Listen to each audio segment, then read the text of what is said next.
Hi, Spiral Travelers! You're listening to Spiral Emanations, where every headline could be the start of an ancient mystery. I'm Skye Reece, your sunny Los Angeles host, lover of astrology, crystal hoarder, and, apparently, candle arsonist. And I'm Reece Barrows, beaming in from soggy London. Hermetic practitioner, ley line enthusiast, and hopelessly overqualified roof gardener. Overqualified? You barely keep a fern alive, Reece. That's because my flat's haunted, Skye. All the sunlight vanishes by noon. Blame the Victorian ghosts. If my apartment spirits are into mischief, it's heat waves. My astrology candle melted everywhere this week. The wax fused my Scorpio tarot right to the deck. I'm predicting chaos for the next 3 readings. True astrologer problems. Meanwhile, in London, my neighbor spent all morning pacing the roof, tape measure in hand, asking if she can lodge a DQ tower up there. I told her it's above my spiritual pay grade. Oh, hold that thought. For everyone tuning in for the first time, this show is all about uncovering the unseen, those hidden forces and ancient secrets sneaking into the modern world. And today, we're diving right into one. Why are high-tech tiny towers popping up all over Europe? And what's with the rumors of doors and rooms that weren't on last year's blueprints? Free craft becomes preternatural, Skye, and we've brought in the perfect guide. Allow me to introduce Dr. Aurelia Finch, architectural parapsychologist and curator at Vienna's Museum of Impossible Rooms. Which is, yes, a real place. Dr. Finch studies haunted blueprints, spatial oddities, lost staircases, the things that keep urban legends in business. Thank you, Skye Reece. It's lovely to be here. I always say Vienna has a habit of surprising you. Just last week I found myself showing tourists to an antique courtyard that my city map insists shouldn't exist. I rather like it when reality gets creative. If you're new, that's exactly our kind of vibe. And speaking of miracles, our audio sounds so crisp today because Brian Lieberman, our producer and sound magician, polishes out all the weird reverb echoes and the time I laughed so hard I snorted into the mic. Thank you, Brian, for saving our listeners from chaos. Someone's got to keep our voices from melting too. So, secret towers, city grids, and the return of impossible rooms. You might want to check the corners of your own apartment for hidden doors. Let's spiral out. So picture this. You wake up, look outside, and there's this gleaming glass box tower on your block. 8 meters tall, just sitting there like it's from some super fancy minimalist sci-fi lounge. Berlin gets Star Trek, but with fewer space helmets and more rooftop gardens. And maybe, like, one less transporter accident. Depends if you count delayed Deutsche Bahn deliveries. Anyway, these are the DQ towers, right? Prefab 3 stories can fit on a postage stamp of land, and suddenly everyone in urban planning, TikTok, and half of Milan is obsessed. Yeah, Module Form says it's the new wave of urban living, tiny footprint, high luxury, delivered in less than a year. But it isn't just city planners swooning. People who live nearby are starting to notice weird stuff, like this one guy in Vienna posted. My flat got a secret stairwell after they built that tower next door. And someone in Prague found a phantom door in their building's basement. They swear it leads to a cobblestone street no one can find on Google Maps. It's gotten out of hand fast. Ghost address is trending, and half my Discord is now convinced their own rental has a staircase that leads nowhere. Okay, like, are we the only ones who don't have a teleporting kitchen yet?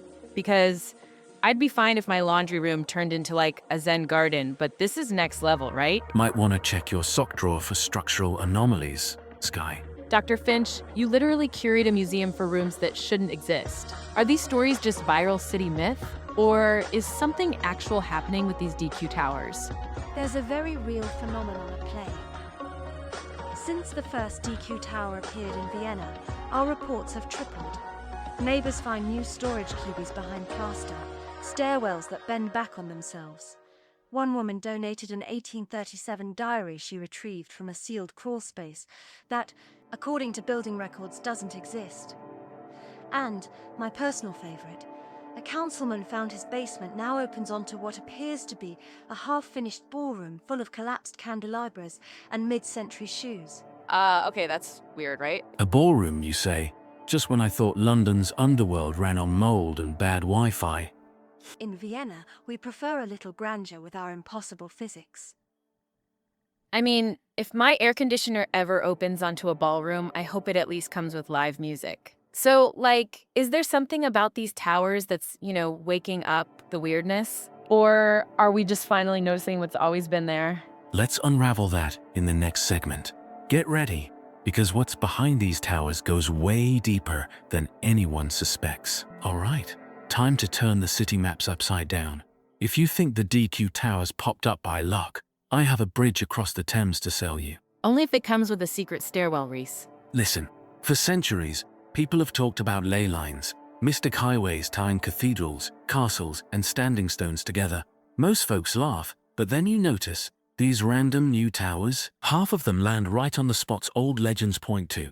It's like someone's following a blueprint from another age. Okay, but blueprints for what, really? I mean, growing up in LA, the weirdest thing in my building was a hallway that changed floor tile 3 times. That's not a portal, that's just city maintenance, right? Not unless your HOA is dabbling in Tartarian architecture. Wait, do you mean Tartaria like an actual place? Or is that, just a meme the internet made up? Ah, but Tartaria was very real, to its architects at least. Imagine a once great civilization stitching Europe together with beacon towers, each raised at a precise node. St. Stephen's in Vienna, the dome beneath Notre Dame, even fragments beneath the Tower of London's old foundations. So, a hidden grid running right beneath our feet. Precisely. These towers didn't just mark space, they harmonized it, balanced subtle energy flows, grounded the dreams and memories of entire cities. Old world meets new physics. So, what went wrong? A saboteur named Vadran, part of a shadowy sect called the Rootless, turned that grid inside out. They believed unfettered potential was more powerful than balance. Result, the mud flood. Sudden, catastrophic collapses in the early 1800s. Whole city blocks swallowed, ground floors lost forever. Those buried second floors, all the sunken churches in Prague, the sealed-off vaults in Paris. Exactly. The record rewritten. The Vatican holds the last beacon blueprints, hidden in the papal library, I hear. But fragments surface now and then. Some claim our 9th plumb line, a secretive order, fights to keep the grid stable, sneaking clues into construction codes, even nudging certain architects toward the right spot. You're saying city planners aren't just worried about plumbing, they're tiptoeing around ancient instructions? Some of them, yes. Sometimes it's only later, after the ground shifts again, that anyone notices. Sometimes, maps and memories stop matching altogether. I got chills. Wait, Dr. Finch, did you ever see one of these places yourself? A few times. And once in Prague, I followed a corridor that shouldn't have been there, and came back with a key to a city I'd never mapped before. The plot thickens. So all these DQ towers, they're not just fancy real estate, they're anchor points, resurrection nodes, and maybe not entirely accidental. Okay, I seriously need an action plan for the next time my laundry room vanishes. Hold that thought. Dr. Finch, give us the real scoop. What's actually being found inside these impossible rooms in 2025? Dr. Finch, help us out. What does impossible architecture look like in 2025? On the ground, give us your strangest, most telling recent cases. What are people actually experiencing near these towers? The most ordinary places become extraordinary overnight. A woman in Leopoldstadt woke to find a new closet behind her dresser. Inside, there was a single ivory glove on a hook, flecked with soot and silk. No dust, except for a footprint walking out. In Prague, a maintenance worker opened a drywall panel to fix a pipe. Behind it, a cold stone stair wound downwards into fog. He smelled old roses and heard distant violin. He left in a hurry. And then, last month, a schoolboy in Munich found a thin brass locket under his bunk, engraved 1842. He tried to take it to Antiques Roadshow. The locket vanished in his pocket, reappearing in the school's Lost and Found with an old photo tucked inside. Someone no one could name. Wait, like actual fog in a stairwell? And it left footprints out? This is, seriously giving me chills. Vienna, city of footprints and ghost gloves. Paris has spectral jazz, but Vienna, always the waltz. We get the best music, sometimes from the wrong century. So, okay, if you find something like that, what do you do? Like, is there a checklist? Should I keep sage in my purse? Or am I supposed to leave a snack out for the architects? No snacks for the architect's Skye, but I do tell explorers, first, pause and look for dust or a cold draft. Odd temperature is a good sign. Second, always take a photo with something modern, like a phone or today's newspaper, for proof it roots you here. Never venture alone, and mark your return, leave a shoe or a familiar object just inside the threshold. Most importantly, if a space feels too old or too eager, trust that feeling. Say out loud what year it is. Memory, like architecture, likes to be acknowledged. That's an old Hermetic trick too, naming the present to avoid falling into the past's story. Even Paracelsus carried a silver watch that ran 5 minutes fast for criminal defense. Okay, so phone, friend, footprint, say the date, got it. And wait, what if something follows me out? Am I just stuck with haunted laundry forever? Sometimes an object or a memory will choose you for a little while. A few years ago, in Prague, I followed an impossible hallway. When I returned, hours later outside, years later inside, I carried a map of a city our Vienna has never known. Some doors, once opened, never entirely close. And lately, the map is changing. New names appear, places, people, yet unmet. You're living with the grid, not just studying it. It's a privilege and a warning. That's, like, a lot, but honestly, I feel kind of braver, also slightly doomed. If we're all getting strange new rooms, at least let it come with higher ceilings and a disco ball. Or, a rent-stabilized dimension. If you find one, let me know. Museums love new donations. Okay, my shoes are officially staying by the door. So, what happens as more and more towers go up? Are we building Europe into a giant puzzle box? Time to find out. Let's get into what this new beacon grid means for everyone. Okay, so let me see if I've got this.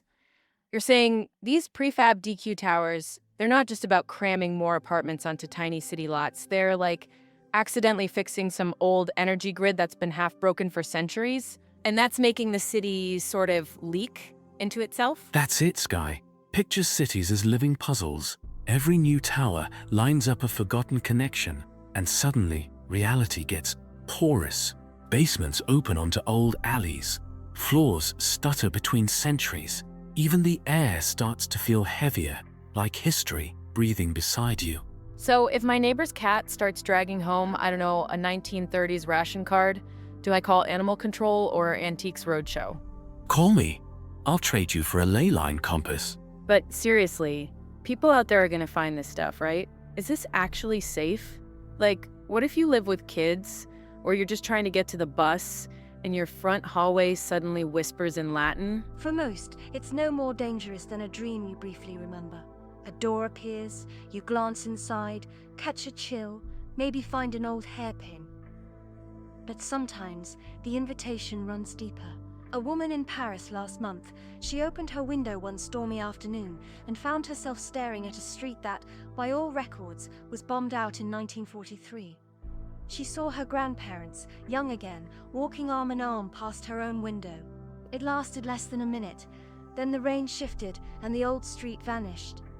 She spent days after, searching archives, piecing reality together one memory at a time. So yes, history is heavy. It wants to be honored, not harvested. That's the accidental archaeologist's code, right there. So if anyone finds an impossible door or a super old object, take a photo, show respect, step back if it feels wrong, but also let yourself be amazed. Exactly. Take a photo, ground yourself in the present. Return borrowed things, and always share the story. History loves to be remembered. Hear that, Skye? No trying to keep a Victorian tea set as your new podcast mug, no matter how on trend. Only if you promise not to build a secret altar with borrowed antique maps, Reece. I make no promises on the map front. So, listeners, what about you? If you found a door that shouldn't be there, would you walk through? Would you bring something back? Or just leave a note for whoever or whatever lives on the other side? Maybe the next mystery is waiting right around your corner. Or under your favorite coffee shop. Just remember, snap a picture before you step through. And if your pet comes home with a vintage collar, DM us. We want that story. Okay, so if I wake up and there's a glowing portal in my closet, first I'm lining up every single crystal I own. Reece, you're on emergency Zoom backup. Deal. As long as you promise to at least peek inside before you panic, someone's got to chronicle LA's first dimensional TikTok dance. No joke though. Listening to Dr. Finch makes me want to look for beauty in every odd corner. Even that weird laundry chute I always thought was a fire hazard. Makes London feel different too. Like every time I pass an old bricked-up church door, I wonder, was it just locked or waiting for the right story to come along? Reece, I bet you have a secret altar just for lost keychains and cryptic subway tickets, don't you? Only the ones with proper magical provenance. The rest go in my very unmagical, overflowing junk drawer. Now I want to start a collection, portal souvenirs only. Some of the best souvenirs are memories you carry forward. And sometimes the places you think are lost are just waiting to become part of your own blueprint. That's so lovely. I'm honestly just a mix of inspired and a teeny bit spooked. Brave, Skye. If anybody's got good spiritual insurance, it's you. Dr. Finch, thank you for sharing real magic and for making impossible rooms something I want to seek, not avoid. My pleasure. May all your doors open to something worth remembering. And if you ever do find Victorian shoes in your dryer, please send them to the museum, size permitting. You hear that, listeners? If any of you stumble into a mystery room or find a relic with its own story, tell us, DM, tag, or email. We want to spiral out with you. Next week, ancient flying machines, cosmic wars, and maybe an Atlantean disco ball. Stay curious. Keep exploring, Spirals. And if you find that rent-stabilized secret dimension, save me a spot. That's a wrap for this week on Spiral Emanations. First, enormous thanks to Dr. Aurelia Finch. We're in awe of your wisdom, your dazzling museum, and those Vienna staircases that keep us all guessing. Thank you. If your listeners discover anything odd, a door that hums or a shadow that lingers, share it. Impossible rooms love to be witnessed. This month's highlight at the museum is a music box that only plays melodies when the city's bells chime noon. Come see if you hear your own tune. We'll post all the museum info on our website and Instagram. And everyone, if you find a portal, a puzzle, or a phantom souvenir, please tag us, DM, or use hashtag #NonImpossibleRooms. We're collecting the best stories for our new listener spotlight. Hello to @LeylineLinda and @GhostKeyMax. Your stories came through loud and clear. And if you're hosting a ballroom in your basement, I expect an invitation, preferably with waltz lessons. Only if you promise to wear the full Vienna cape, Reece. And Dr. Finch, you're officially invited to MC any future field trip we embark on. May your next doorway open to something wonderful, and may your lost possessions always return home, eventually. Shout out, as always, to Brian Lieberman, our editor and sound wizard. He keeps our reverbs clean and the time loops mercifully short.